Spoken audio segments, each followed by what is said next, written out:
اس نے اس کے اوپر کیا جادو کر دیا ہے جس کی وجہ سے ہمارا بیٹا آج ہمیں دیکھنے کے لیے تیار نہیں۔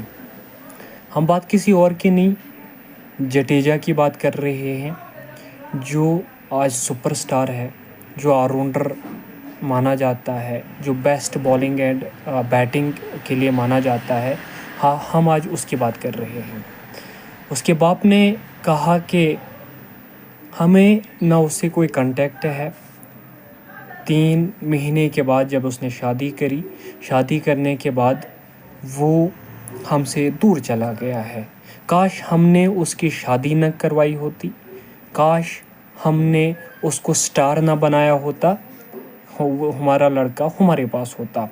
یہ اس کی باپ کی باتیں ہیں جو اس نے یہ کہی میڈیا والوں سے۔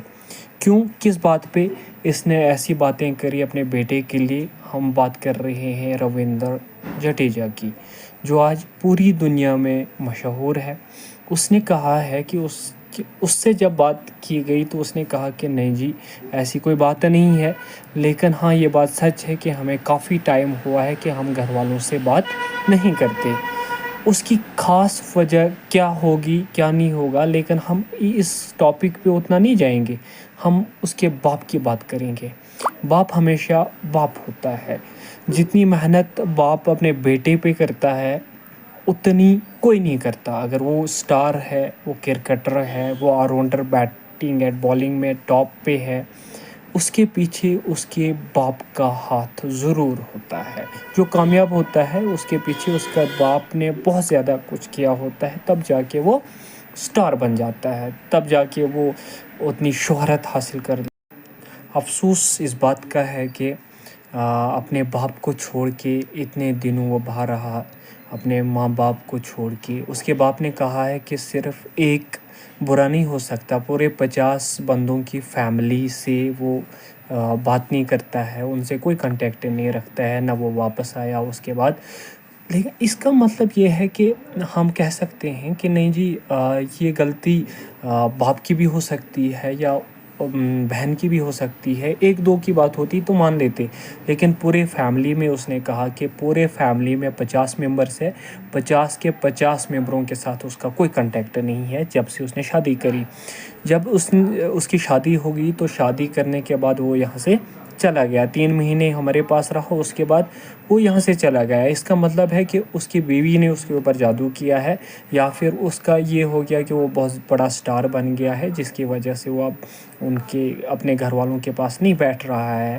لیکن یہ سب سے بری بات ہے کہ اپنے ماں باپ کو اس طرح چھوڑنا، اپنے والدین کو، اپنے فیملی کو بڑا آدمی بننے کے بعد، یہ چیز جو ہے یہ بہت بری چیز ہے۔ ہمیں ہر ایک انسان کو چاہیے کہ جب اگر وہ سٹار بن جاتا ہے یا فیمس ہو جاتا ہے یا اس کے پاس بہت زیادہ پیسہ آ جاتا ہے تو کم سے کم ایسے کام نہ کریں۔ ہمیں جڈیجا پہ فخر ہے، وہ آلراؤنڈر ہے، وہ بیسٹ بالنگ بیٹنگ فیلڈنگ میں مانا جاتا ہے، ہماری ٹیم کے لیے اس نے بہت کچھ کیا ہے۔ ہم اس بات کو تو بات نہیں کریں گے کہ اس نے ایسا نہیں کیا، لیکن غلط بات یہ بھی ہے کہ اپنے ماں باپ کو چھوڑنا، اپنے ماں باپ سے کوئی کانٹیکٹ نہیں رکھنا، ان سے کوئی باتیں نہیں کرنا، ان سے ناراض رہنا، یہ ایک بری بات ہے۔ جب اس کے باپ نے ایسی باتیں کہی تو پوری دنیا ہل گئی۔ اس کے بعد جب جڈیجا سے پوچھا گیا کہ آپ کے باپ نے ایسے بولا ہے، کیا یہ حقیقت ہے؟ تو جڈیجا نے آگے سے جواب دیا کہ یہ بات حقیقت ہے کہ مجھے اپنے فیملی کے ساتھ اتنا کانٹیکٹ نہیں ہے، اٹھنا بیٹھنا نہیں ہے، لیکن اس میں میری بیوی کی کوئی غلطی نہیں ہے کہ اس نے مجھے کچھ کہا ہے، اس کی وجہ سے میں نے اپنی فیملی کو چھوڑا ہے۔ یہ غلط بات ہے کہ میری فیملی اس کے اوپر الزام لگا رہی ہے۔ میں خود وہاں سے چلا گیا ہوں، میں خود وہاں سے آیا ہوں، مجھے کسی نے زبردستی نہیں کی، مجھے کسی نے روکا نہیں کہ آپ ایسا کرو یا اپنی فیملی کے ساتھ مت بیٹھو۔ اس نے اپنی بات رکھی ہے کہ مجھے وہاں پہ اچھا نہیں لگنے لگا، میری فیملی میرے ساتھ اچھا بیہیو نہیں کرنے لگی، جس کی وجہ سے میں نے اپنی فیملی کو چھوڑا ہے۔ یہ بات حقیقت ہے کہ مجھے اب فیملی کے ساتھ کوئی کانٹیکٹ نہیں۔ آپ کی رائے ہم لینا چاہتے ہیں کہ آپ اس فیملی کے بارے میں، اس میٹر کے بارے میں کیا کہنا چاہتے ہو. کیا جڈیجا نے اچھا کیا یا پھر اس کی فیملی بری ہے یا اس کی فیملی کی وجہ سے وہ وہاں سے چلا گیا ہے؟ یہ آپ کے اوپر نربھر کرتا ہے.